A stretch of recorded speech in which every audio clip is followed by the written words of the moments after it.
Hi, my name is Barbara. Welcome to 4044 Wilton. In the next hour, I'll be teaching you step by step how to transform the walls in each room of this home into unique and beautiful painted surfaces. Let's walk through and we'll see the rooms that we're going to paint. This is the living room. As you can see, the walls are very plain. So we're going to add a lot of color and texture, which will in turn accent the attractive features, such as the moldings and the fireplace. Check out this plain and rather unattractive table and chairs. Towards the end of the video, I'll show you how we can absolutely transform this piece of furniture. Let's move into the kitchen. For as much time as you spend in the kitchen, wouldn't it be nice to have walls that had some life to them? In this bathroom, as you can see, we have an interesting green happening in the tiles. I'll show you how we can work with this color and still make it flow with the rest of the house. This is one of the bedrooms. It's a pretty average room, but it won't be when we're finished. We're going to work with texture paint and create a random fan texture. From there, we're going to work with color washes to emphasize the texture. We're moving into the exercise room now, and this is a room where we really need to put some life into the walls, and I'll show you how we can do just that. In this bathroom, we're going to do a cross-hatching technique, which will give the walls a woven effect, and we're also going to do a painted finish on the cabinets. In the master bedroom, we'll do an antique texture finish, which will really add some warmth to these walls. In the master bathroom, we'll be a little more playful and do something I call the Picasso sponge. So here ends the tour of what will be our canvas.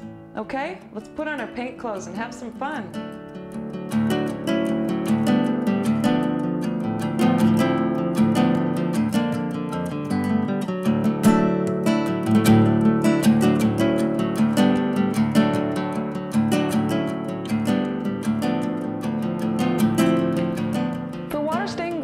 You'll need your walls to be prepared with a satin or a semi-gloss latex base coat, and you can do this on lightly textured walls, however smooth is best.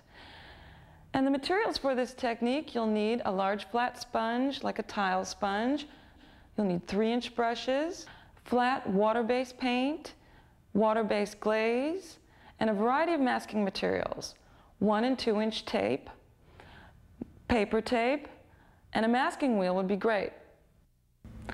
The proportions for the paint and glaze are 1 part paint to 2 parts glaze. And as we move along, I will briefly talk about color, and at the end of each segment, I'll go into a little more detail. Okay, first I want you to start by taking your sponge and dipping it in what I'm calling a neutral glaze, which is a glaze mixture, just a little bit darker than the wall we're working on. Sponge on an area and kind of pull it down.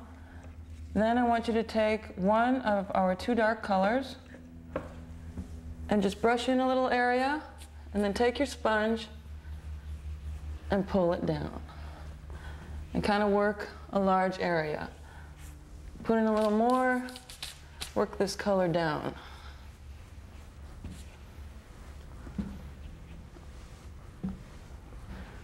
Then we're going to come back in and get a little more neutral glaze. You don't need a lot of paint.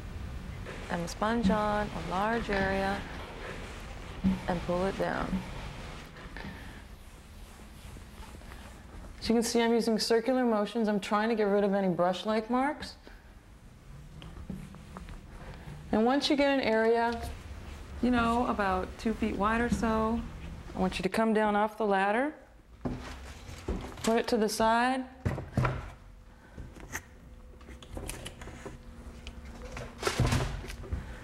and continue this down the wall.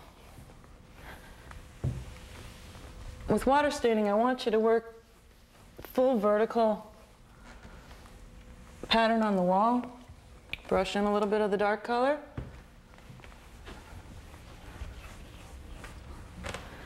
And pull it down and soften it with circular motion.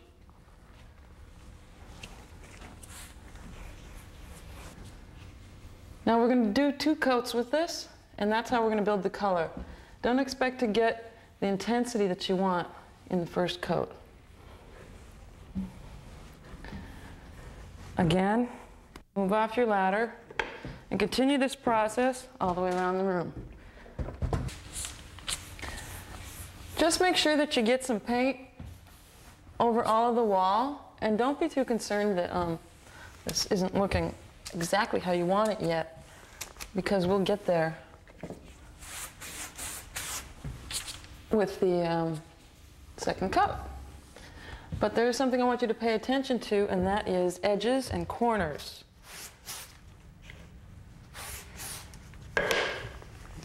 Brush or use your sponge as close as you can up to the corner or edge of the wall, edge of the ceiling, wherever it may be. And take your other brush, which is a dry brush, and just kind of push the paint into the corners. It's not necessary to add paint to this brush. And let's just say there wasn't enough paint to smush in there. Take it off the edge of your sponge instead of dipping it in the paint. It's always a good idea to stand back and take a look at what you're doing. At this point, I just want to make sure that we've covered the whole wall surface and that we do have some light areas and some dark areas going on. At this point, we're going to do the second coat.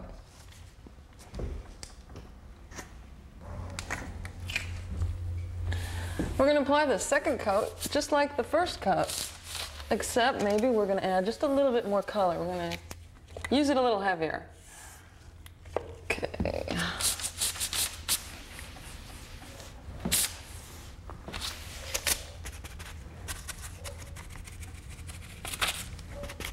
And I'm paying close attention to my edges.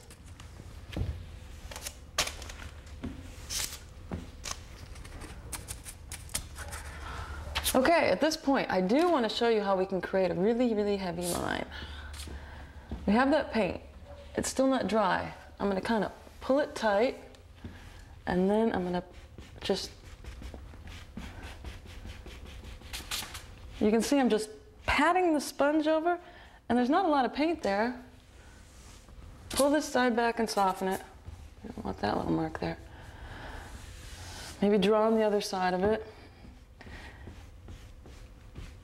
And we can get a nice, deep, looks like a marbling vein. The second coat intensifies the color. As you can see, the differentiation between the first coat and the second coat.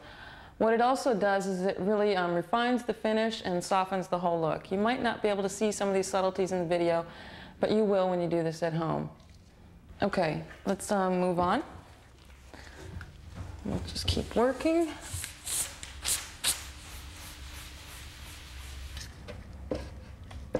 So at some point you can come back to what you would have already may have considered as being finished and put your color on, and you can really pull your paint off. It's just like right before it's had the chance to set up. And of course, if it's too harsh, you can come back in and soften it. It's just another way to create interest. I'm going to go ahead and finish painting this room, and then I'm going to come back and show you how I chose colors for this technique. Choose colors from your environment. I picked these two colors because they really complemented the marble in the fireplace. And it's a good idea to select colors from the center of an average fan deck. Now, let's look back at where we started. And now,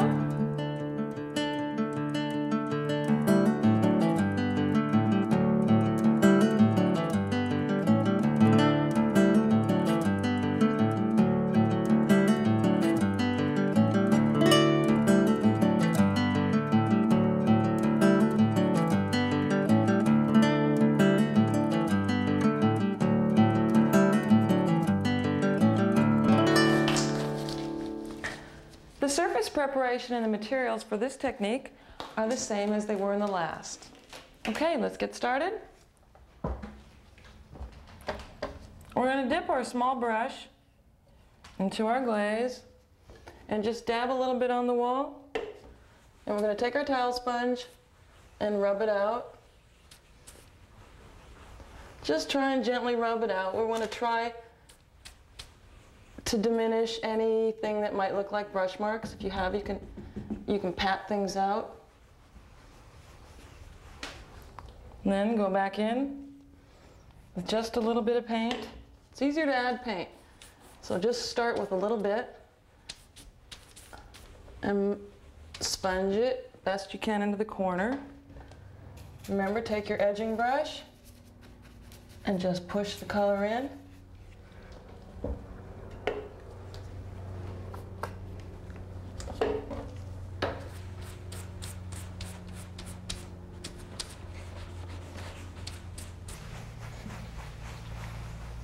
Pretty much just try and rub this color in the wall. And don't be worried that it has an uneven, kind of a blotchy finish going on here, because we're going to build this with 2 more coats.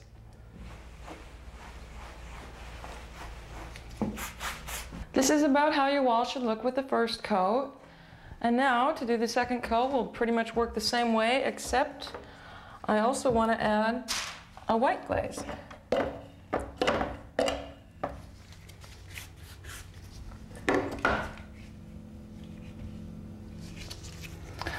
White or off-white.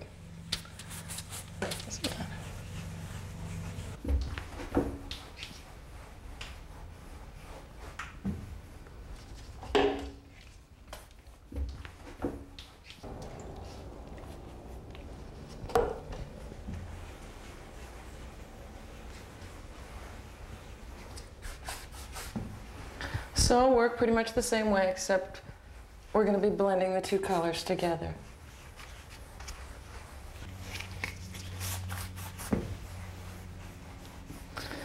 The second coat is softening this look, and it's a good way to help create lighter and darker areas. Because what we want is a lot of soft, hazy transitions. And continue this.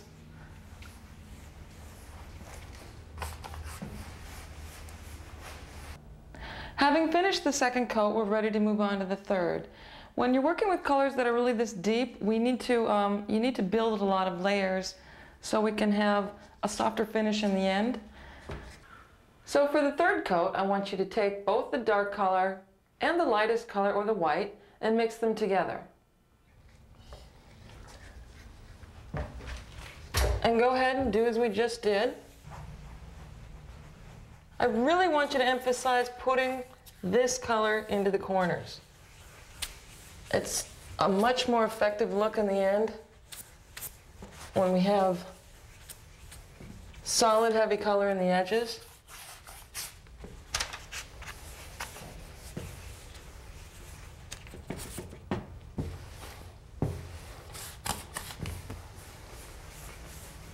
This third coat's definitely going to mute this and make it so it's not so high contrast.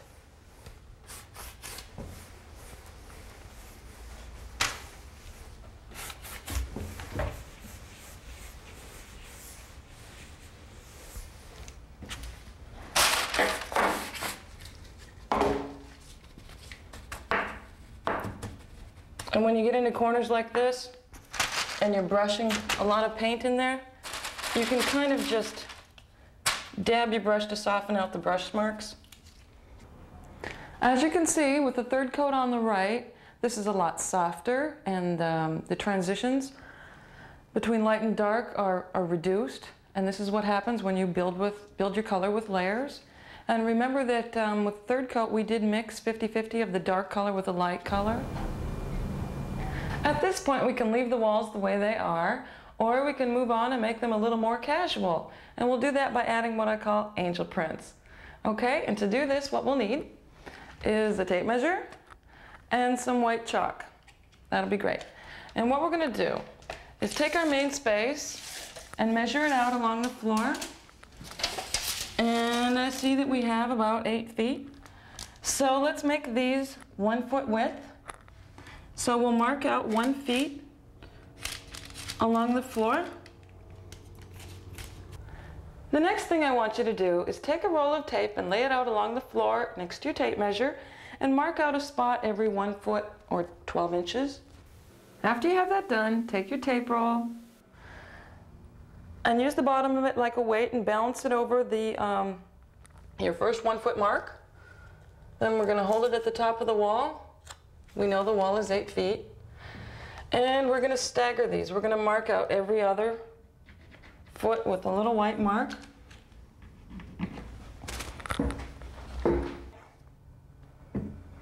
I will go down 2 feet from the ceiling instead of 1 where I just did.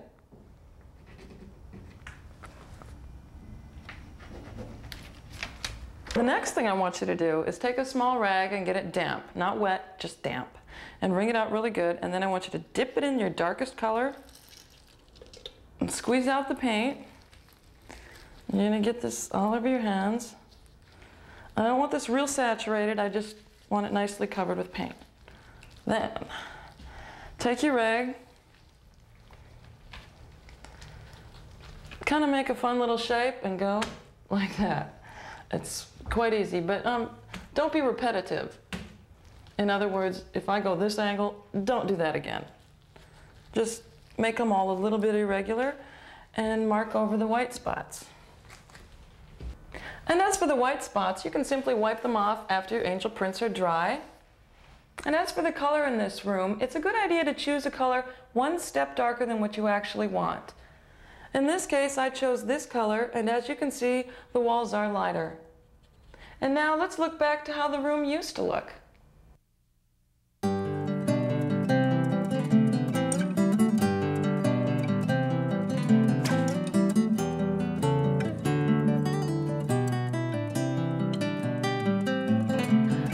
One of the bathrooms, and here we're going to do what I call rag whipping.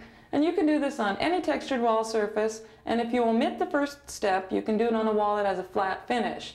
Otherwise, make sure your wall is a semi-gloss or satin base coat. Okay, before I begin, I want to briefly go over how we can handle a situation like this. Rather than changing out the outlet and having a bright white outlet sitting in the middle of your wall, I'm going to show you how we can paint this. So the first thing we need to do is take it off. And then what I want you to do is sand this thing down.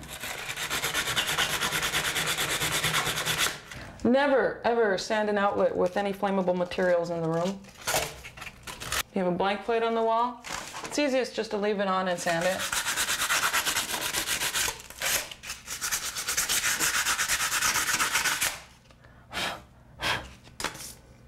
And then I want you to take a spray primer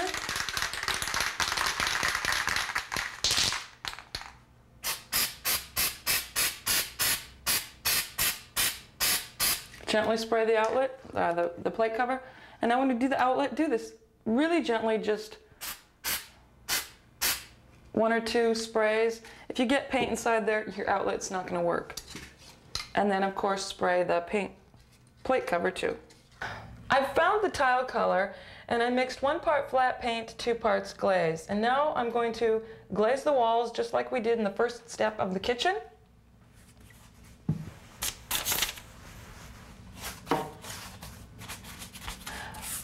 Remember, this is the undercoat, and you can really do this rather crudely if you choose. It does not have to be a perfect finish. Basically smush this paint and glaze on the walls. And when you get to the outlet, remember, don't put a lot of paint in there, just kind of gently get some color on top of there. Okay, next I chose a nice dark green, a more natural green, and I want you to take your rag and dampen it. Do not soak your rag, just get it nice and damp. And then I want you to dip it in the paint and glaze mixture, 1 part paint, 2 parts glaze. Wring it out so the paint stays on it and does not drip off your rag. And then we're going to toss. Take your rag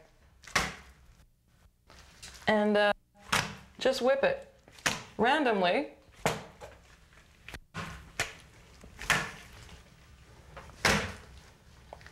I mean, this is fun. You can play with the shapes and go around the room like this. Next, I've chosen a nice golden earthy color, and I'm going to whip that on. Try and just put it between the green splotches, and don't worry, and definitely do go over what you've previously done.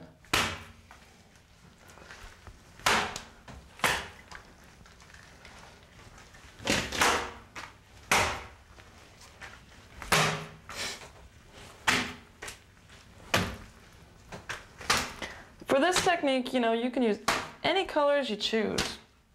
You can keep building the surface until you're happy.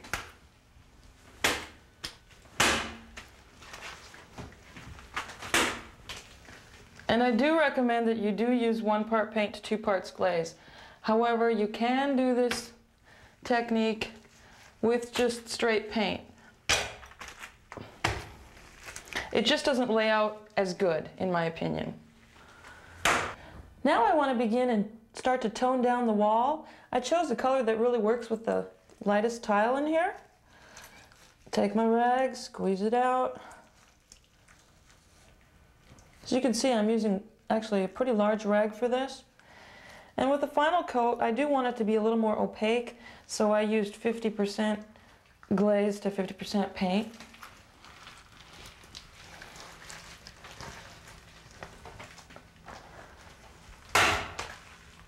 Ooh.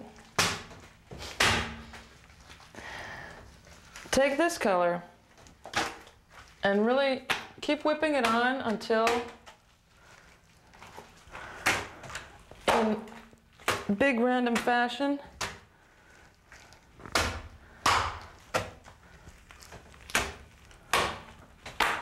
and then you might want to come back in. I want this to be a lot heavier, in other words, so take your rag and control where you're going to put it. Also, for edges, it's nice to take your light color and really get in there. And use a brush for this. Don't try and smush the rag in there. It'll make for a much cleaner finish in the end.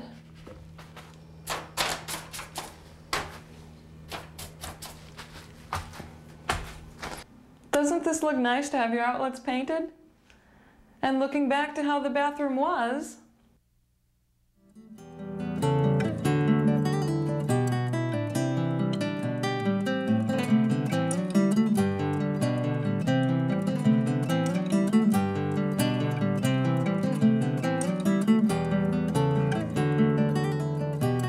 texturing, you will need a wall that has a flat paint finish.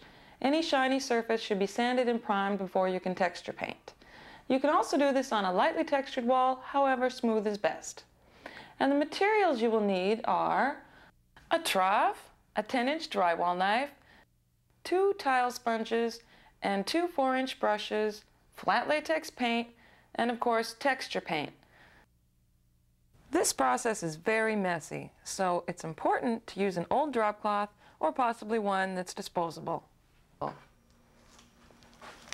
Take your knife, dip it in, as you can see, and just spread it on the wall. We're probably going to work maybe a 3 by 3 foot space. Then scrape your knife.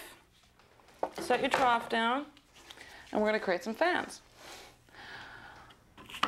Hold your knife at the top of the wall, and what I want you to do is kind of pivot off of this corner, and it's just shake.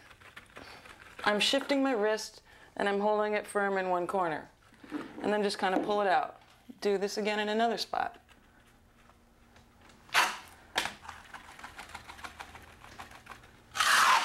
You can overlap your fans.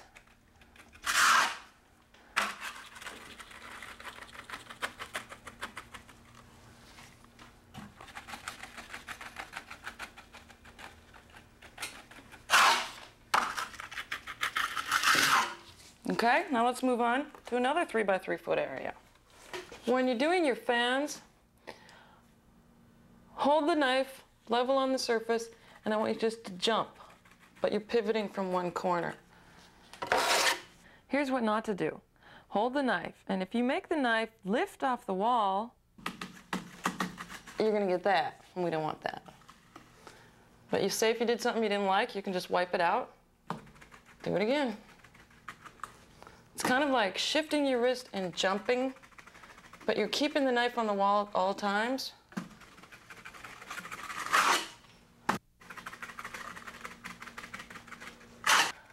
Four gallons of texture paint will cover about 250 square feet.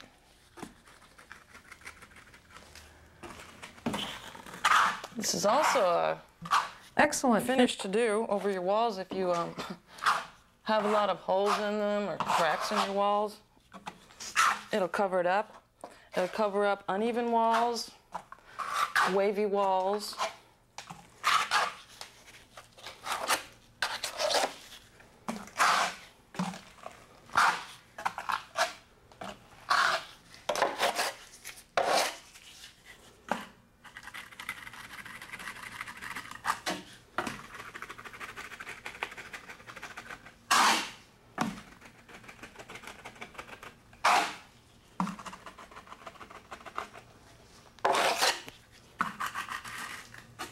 Oh, and if you do drop a lot of this texture paint on your drop cloth and then you walk onto the carpet, I want you to know that it comes out easily from carpet and off of tile floors and shiny surfaces.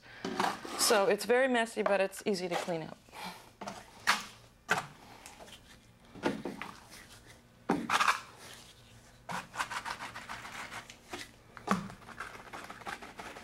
We're going to continue this until we're all around the room, and then your texture paint does need to dry overnight. Having let the walls dry overnight, we're ready for the next step. We'll start with taking your tile sponge and dipping it in a bucket of water, wringing it out a little bit. You do want this pretty saturated. And then we'll take it up to the wall, sponge on a rather large area, and this can run. Then we're going to take our color and our dry tile sponge, and you can just brush this into a fan area and with your sponge rub it out. And what this is going to do, the dark color we want to, get into the crevices of the fan, and it will be highlighted with lightness on top because we're rubbing it off.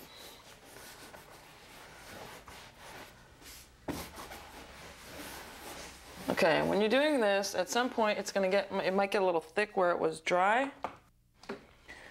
And if that happens, just come back in with your wet sponge and go ahead and saturate that area, and come back in with your dry sponge and you can soften it.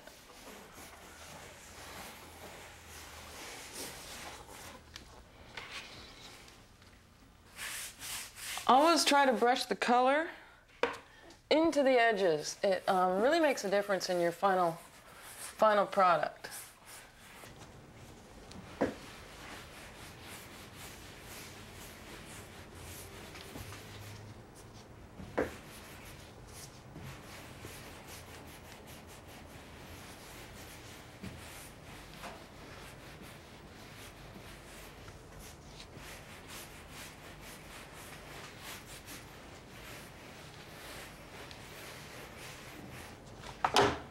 Remember, you can gently come back with your water sponge and it will highlight some of these.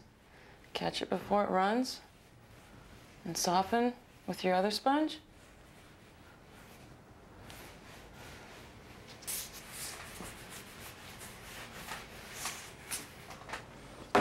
It's also a good idea to pull down your tape as you go along, because you might have to brush color into just under the moldings.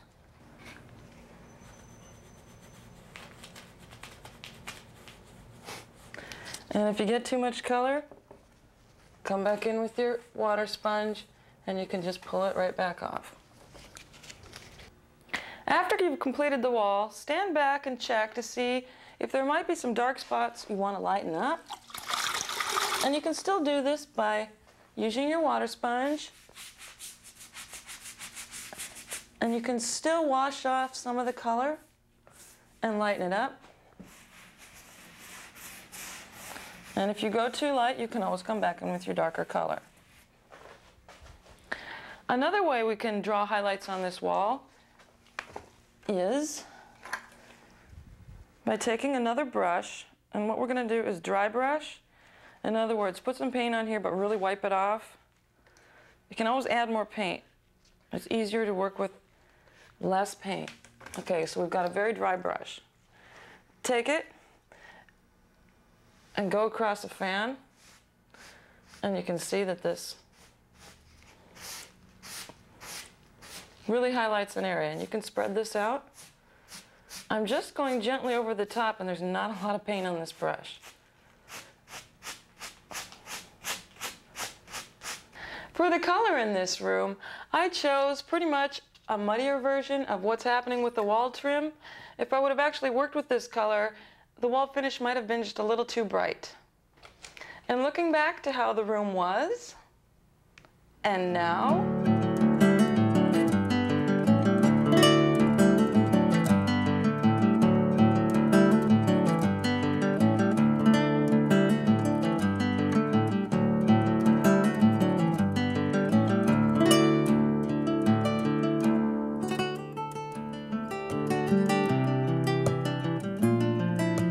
we're in another bathroom, and here we're going to be doing what I call cross-hatching. And for this technique, we're going to be working with straight glaze and not with any paint. So I'm going to first have to give you a basic lesson in color. When working with glaze and tinting colors, it's important to remember that the wall finish will always be brighter than the color you mix. So it's important to use a muddy color to begin with or a very dull color. Say you choose an orangish color like this for your tinting color. Well, you should also have on hand its complementary color. Complementary colors are colors opposite each other on the color wheel. I'll add blue to this orange and show you exactly how this dulls the color.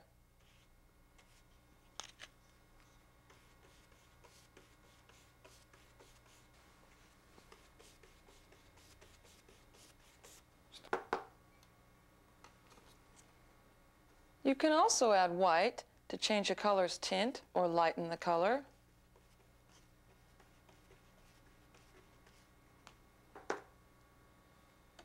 You can also add black to change the color's shade or gray the color.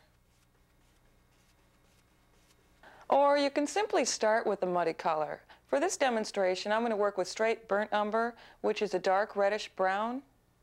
The only materials you'll need for this technique are water-based glaze, a 4-inch brush, and tinting colorants.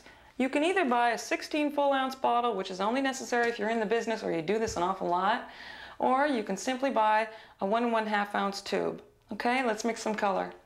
I'm only starting with about a pint of glaze, and you shouldn't need more than just a small squirt of the colorant. And your color should end up something like this. Remember, it's easier to go darker when you're using colorants than it is to go lighter. Begin in the corner and just brush on an area, maybe 1.5 feet by 1.5 feet or so. And then take your brush and make downward strokes, and then move across, down and across, down and across.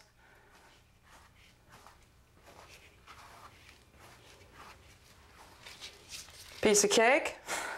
Then move on and do the same thing.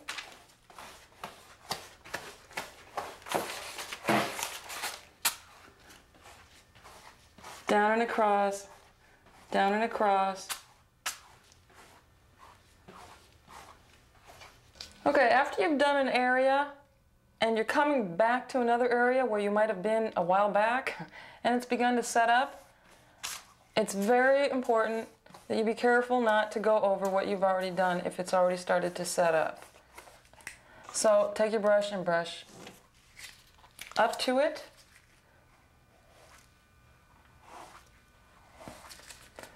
And then do your down and across motions. Just try your best not to overlap, or you're going to get a dark line. And if you do, gently wipe off your glaze and try again. It's a good idea to remove toilet paper holders, towel racks. Usually they're quite easy. If it's not like this, there's just a simple screw underneath. And it's a great idea to remove the top from your toilet and cover it so you can reach down as far as possible. That is if you're not going to remove the toilet. And now we're going to apply a second coat. It's very important that you do this for a few reasons. Number one, it's the best way to build color, and it makes a more interesting pattern with the overall finish.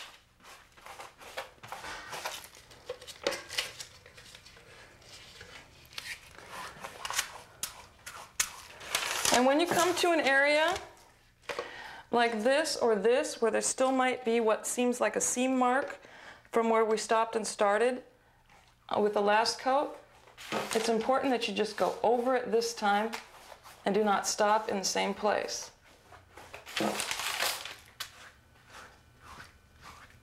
And this will level out the texture when you're finished.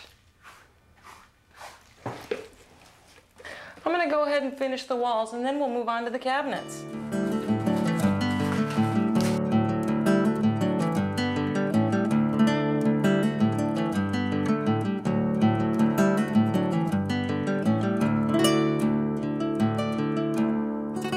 And now we're ready to dress up the cabinets, and for this we'll only need a nice soft 4-inch brush, a few smaller brushes, and a couple glaze mixtures. We're going to work with a nice deep brown and an off-white glaze. So I want you to start with a little bit of your off-white glaze and brush it in the center of the cabinet. Take your dark glaze, put it in one of the edges. You're probably going to want to soften this around a little bit like this. You can move it in and around. Come in over the corners. And then come back with your white glaze brush. You don't have to add any more glaze. And I want you to do a lot of blending.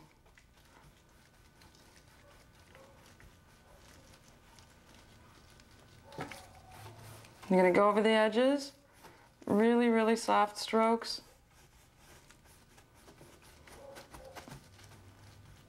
And blend this. You might want to take a little more white glaze. Just a little bit, and now put it on the outside of the cabinets.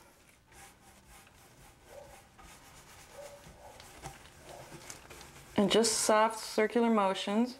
If you get to a point where your paint is set up like this, or started to because you didn't work it in time, go in and scrape it so it softens itself down, and come back in with your blending brush, and you can blend it back down.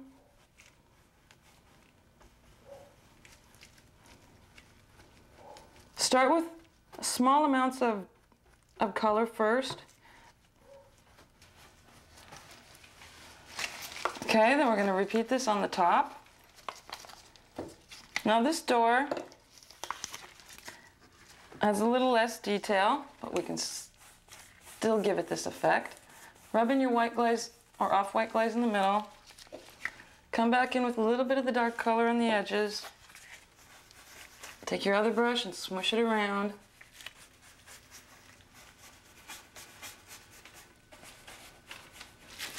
And come back in with your softening brush.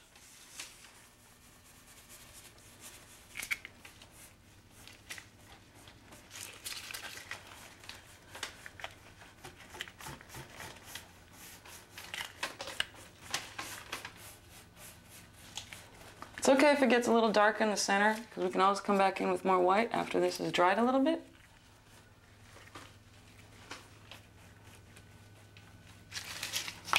Continue this around the door.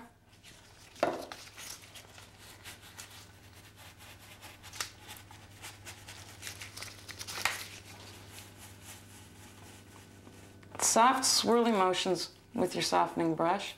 You can also brush back and forth. Just work the surface so you really don't see any brush marks.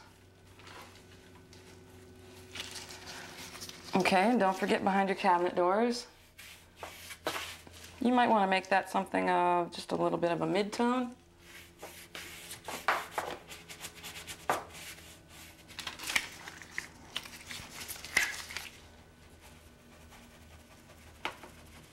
And if you can't get in there to really soften it, you can dab it. Okay, I think this is set up a little bit. I'm going to come in with some more white.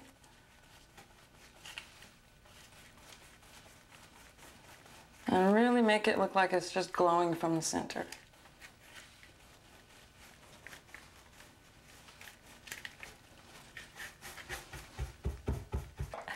And that completes the cabinets. And always remember, it's a good idea to use a clear protective coat when you're finished.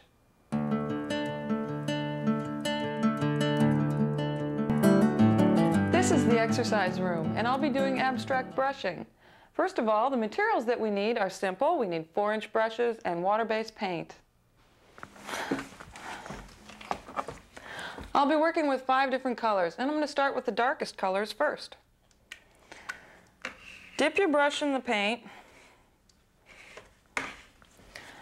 We're using water-based paint, and you can thin it with water just a little bit for this technique. I'm going to brush on an area of about 4 to 5 feet or so.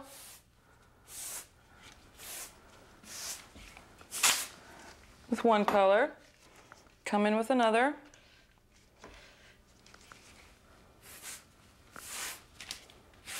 Kind of fill in the areas and go over what we've done. I'm not using a brush loaded with a lot of paint. It's kind of like dry brushing.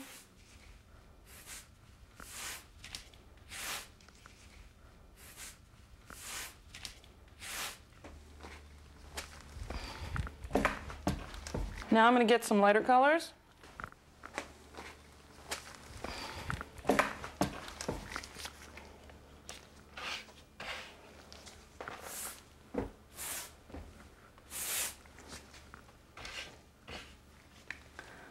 Keep filling in the blanks, overlapping some colors.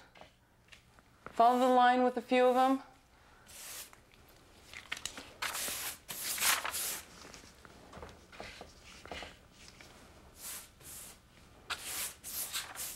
As you can see, we're working wet on wet.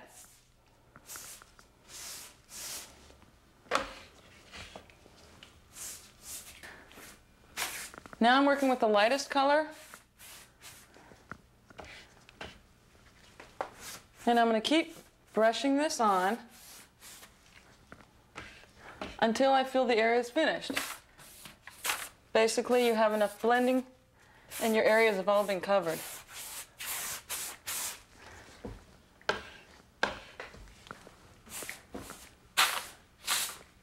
And make sure you get your edges.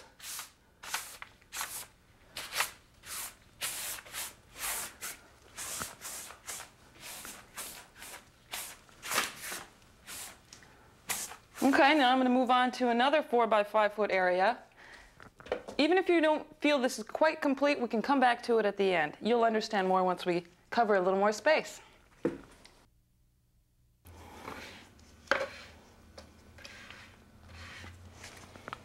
You can do this finish on any textured wall. You can also do this on a wall with a flat finish or a shiny finish. However, if you're doing it on a wall with a semi-gloss base or a shiny base, it's not necessary to thin your paint with water. And remember, it's not a good idea to use flat paint on top of semi-gloss. You can use any colors when you're doing abstract brushing. However, if you want a more lively finish, it's a good idea to use deeper colors with lighter colors. If you want a more subtler finish, you can use colors with a little less contrast.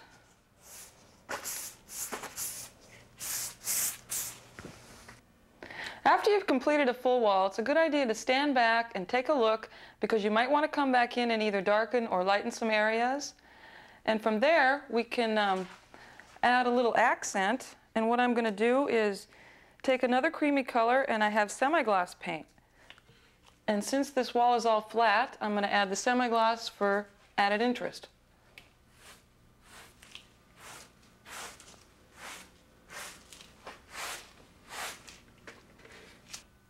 At this point, we can leave the walls the way they are, or we can add a little more excitement with what I call squigglies. All you need is a little bottle like this.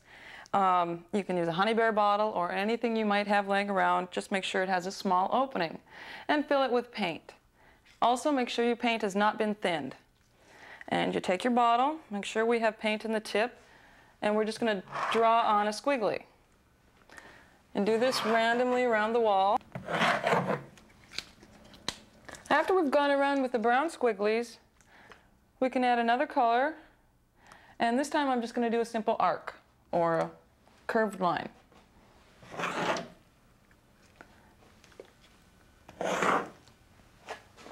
And go around the room like this. Let's say you did create a line like something that you didn't like. Make sure you have a wet rag on hand, and before that has a chance to set up, you can wipe it off. That's just one thing to keep in mind when you're doing your squiggles and your arcs. Now let's look back to how the room used to look.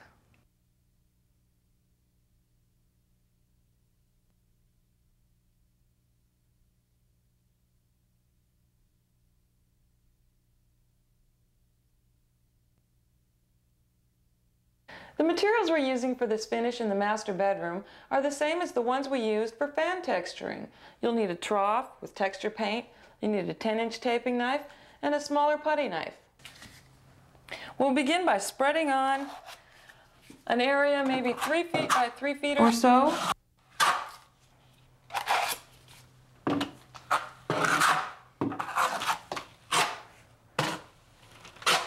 Okay, then I want you to take your smaller putty knife and make little gouges in here. Little scrapes, gouges.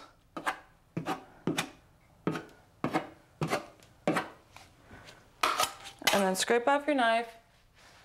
And we're going to go back to the taping knife. I want you to smooth it off.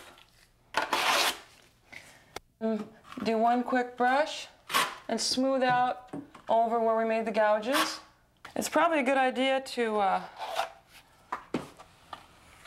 put more gouges in the wall than you're going to want in the long run, because when you smooth it out, you will lose some. Begin by trying to have a nice, relatively uniform coat. It's okay if you get some wavy patterns going on in here. It will just add to interest in the end. We can even use the back of it. Anything just to make some little gouges in here.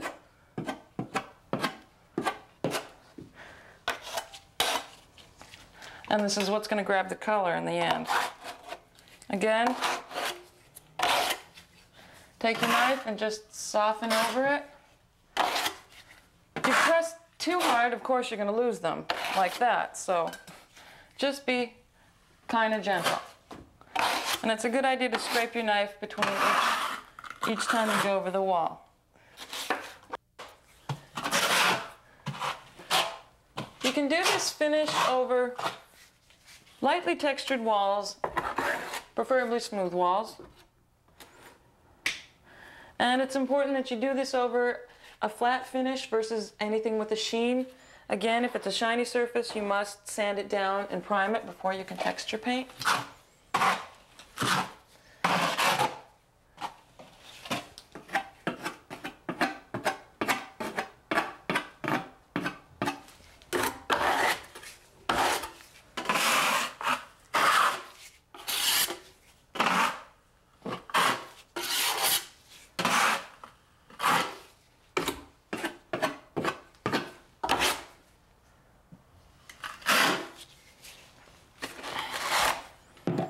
About 5 gallons will cover approximately 250 square feet. And depending on the company you buy your texture paint from, some of them are extra creamy, which allows you to work a larger area. If you have a really, really firm texture paint, try to work smaller areas at one time.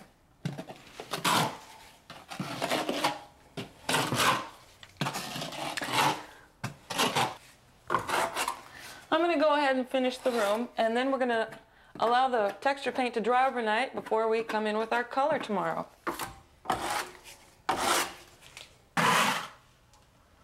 Our texture paint is dry, and now we're ready to paint.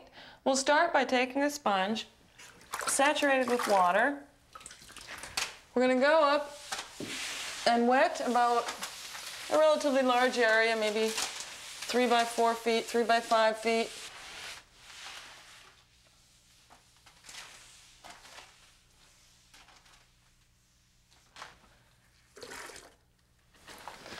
And then We're going to take another tile sponge. We're going to dip it in our dominant color. I'm going to rub this on. We don't really need to start with too much paint on the sponge.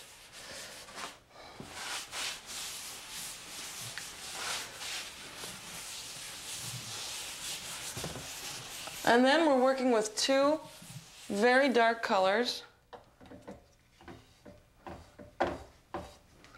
which we're going to just dab into the color pits.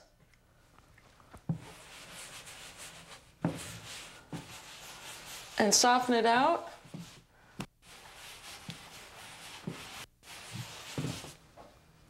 We'll take the other color.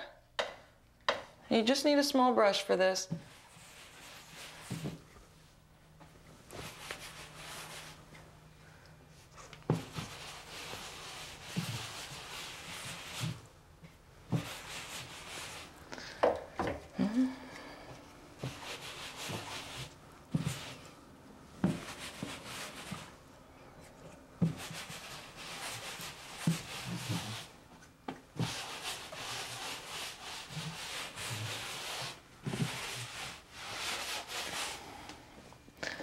Remember to take your edging brush and push the color into the edges.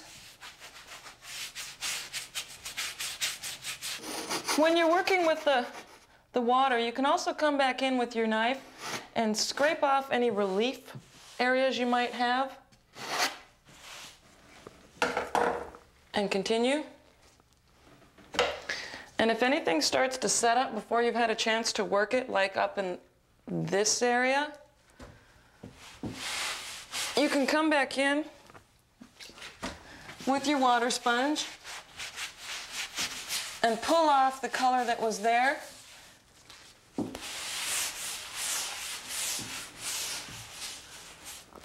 So when we come back in with our dominant color, we'll have a soft transition instead of a harsh edge.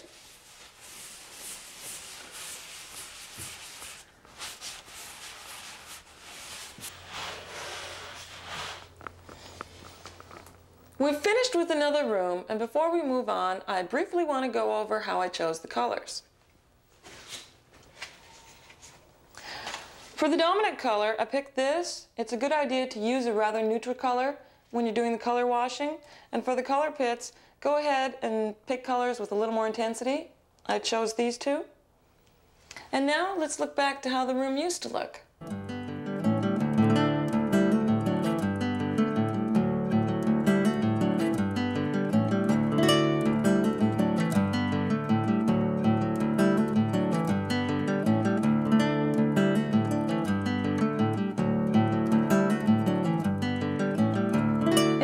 Bathroom, we're going to be doing what I call Picasso sponge. And the materials for this are quite simple. You'll need sea sponges, paint, a small brush for reaching into the corners, and paper tape works great. And as we move along, I'll show you what else we can use instead of paper tape. So, begin by ripping off a piece 12 to 16 inches long. And we're going to take it and we're going to stick it on the wall. Take our paint, one of many colors you'll see as we move along. And I want you to sponge off of the tape. Just feather it off.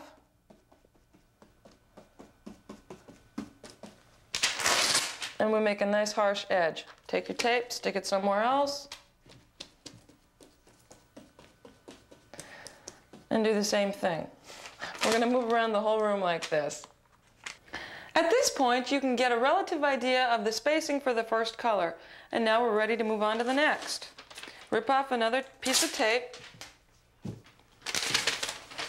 Stick it on the wall. And what we're going to do is put this color as best we can between the spacings of the first. And you can overlap your green. And corners are pretty easy too. Just take your tape, stick it to the wall, and let it fall through in the corner. Use your sponge best you can. Otherwise, use your edging brush and dab the color on.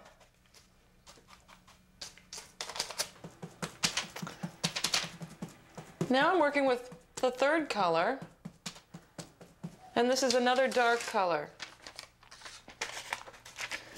I like to start my layered finishes with the dark color first, and then I'm going to end up with the lightest colors at the end.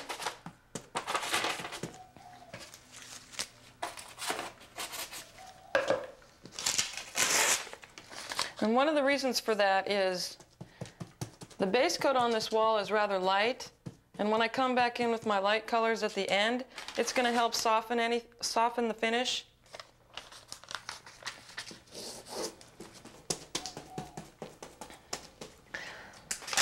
For this type of sponge painting, you can really use any colors you want to. I'm working with 3 dark colors, and then I'm going over it with 3 light colors. It's also interesting to do this in a monochromatic scheme, as if you could do different shades of gray with black and white. Anything's possible with this technique. This finish can be done on any textured wall. You can do it over a flat finish or a shiny finish. However, it's best if you do have a semi-gloss base coat on your walls, you should use semi-gloss paint on top of it. Flat paint on top of semi-gloss could have the tendency to peel.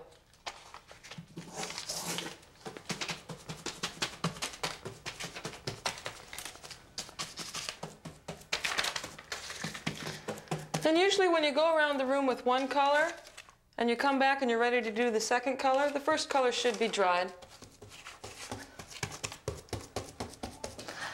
Well, we're almost finished. There's one more thing I'd like to show you. In case you didn't have paper tape, you can use any linear surface, such as a file folder, and you can create a straight edge too.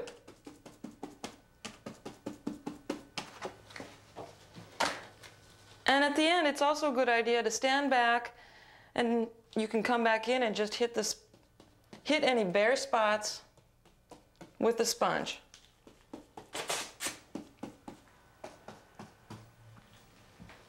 And now let's look back and see how the wall used to look.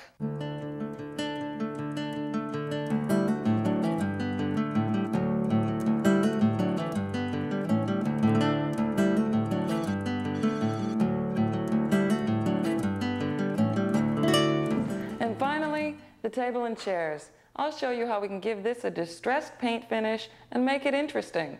And the first thing we need to do is prepare this table and chairs for painting. So we'll begin by removing the chair cushions. This is generally quite easy. You probably just need a Phillips screwdriver, and there's generally 4 screws below here, and you're just going to remove the screws.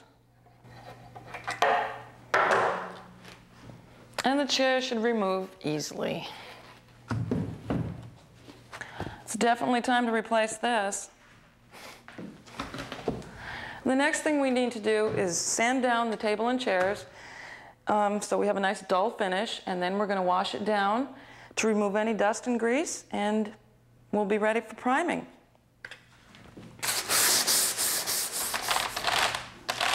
And now we're ready for priming. It's easiest just to roll on a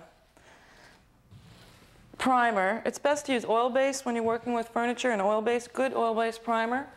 And then we can still work water-based products on top of that.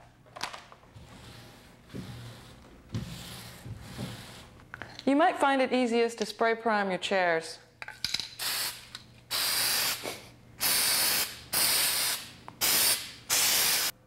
Before we go any further, we first need to decide on the colors we're going to use. And in order to do that, we need to choose a fabric. I've picked this.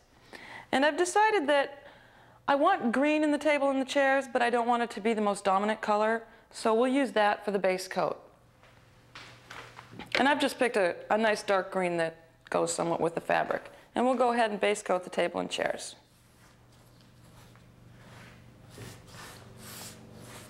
Next, we're going to apply a color that I want to be one of the dominant colors when we're finished with the table.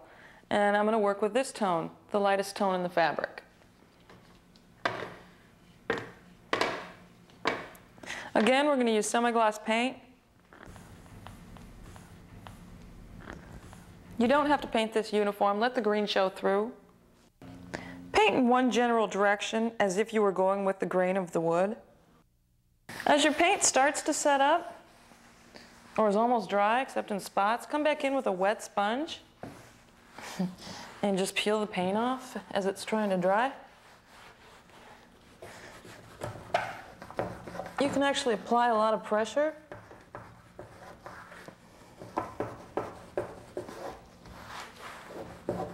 And this has been less than a half hour. I'll let this paint start to dry. There are going to be some heavy spots that aren't quite dry, and I want to peel them off. So do this over the whole table. We're almost ready for the finish coats. However, when I'm looking at this table, I see that it's very plain. We have straight legs, a flat top. Only detail is this trim. And I'll show you how we can accent that, but I think we should add some more too. So let's start by creating a border. Easiest way to do that is to use your tape as a measuring guide. So I'm going to take this and lay it along the edge.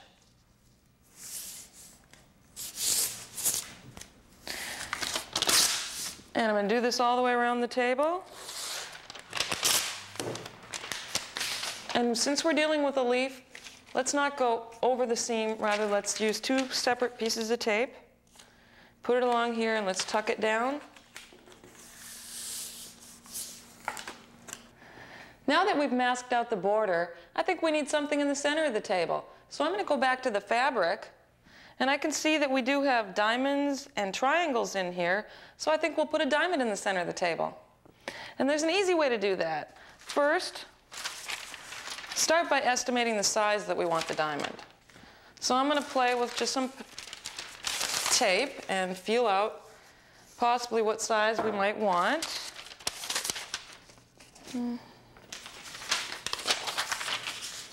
Okay, this is getting close. That feels pretty good. So I'm going to work with this, and we'll start by finding the center. Actually, it's a good idea to put two of your leaves together. Measure across. See, we have 41 inches, so we'll go to 20.5, and we have a center. Then I'm going to see how far out the triangle is, and it's about 9 inches. And guesstimate how far from the center mark these lines are. Okay, 4 looks good. So, I'm going to take the tape out.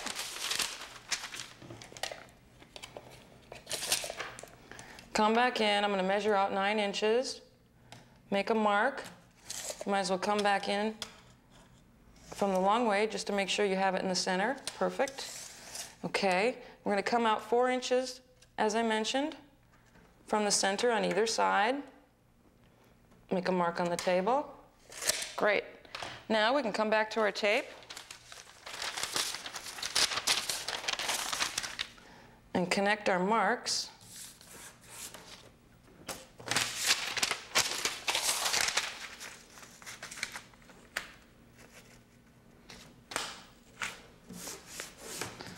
There we go. We're soon to have a diamond. And then we'll do the same thing on this side. Now we have our diamond masked out. However, with the next step, what I want to do is paint this area of the table and not the border and not the diamond. So we need to mask the diamond the other way. And to do that, just mark out at all 4 points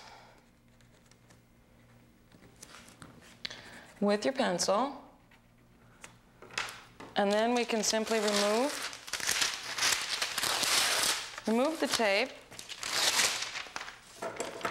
and now we're going to, now we're going to want to cut our tape so we're masking the inside of the diamond. And we'll lay that down.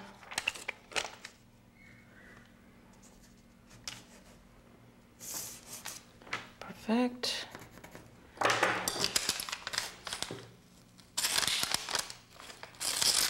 And then you're going to want to repeat this with all 4 edges so we have the inside of the diamond masked out.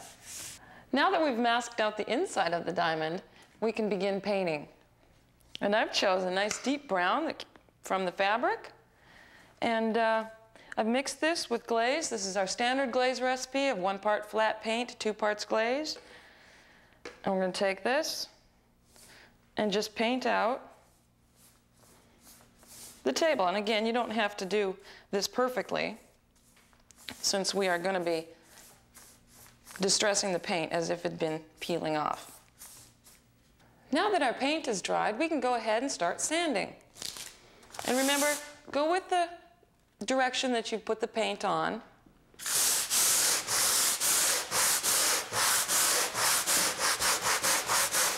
I want you to press harder in some areas and lighter in others. We're going to create a lot of variation in how we pull the paint off. And if you don't have a hand sander, you can do it with just a plain piece of sandpaper. You can start with something like 100 grit or 120 grit.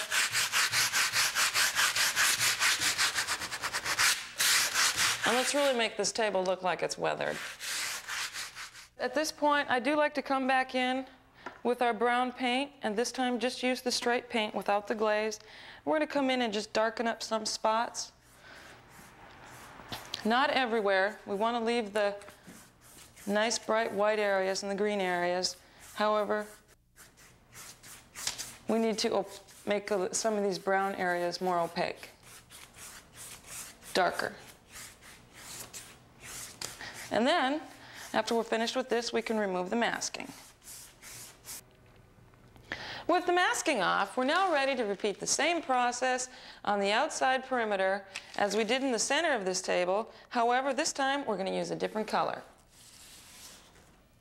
The next thing we want to do with the table is accent the edges. What we're going to do is we're going to take another color, and I've chosen a deep red, and we're going to paint the very edge detail of this table. Obviously, since we're distressing this, we don't have to make a perfect edge. To finish off the table, mask off a 1/4 inch strip between the color areas and paint it with a rich, deep, dark tone. This will help accent the table. I've painted the chairs the same way as the table, and I've accented areas with the deep red and the lighter gold, and now I'm going to finish it off by rubbing in a dark glaze.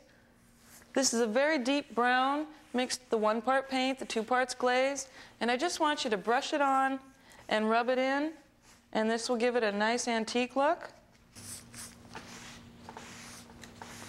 And after you've finished rubbing in the dark glaze and your table and chairs have dried, it's always a good idea to finish it off with a clear protective coat.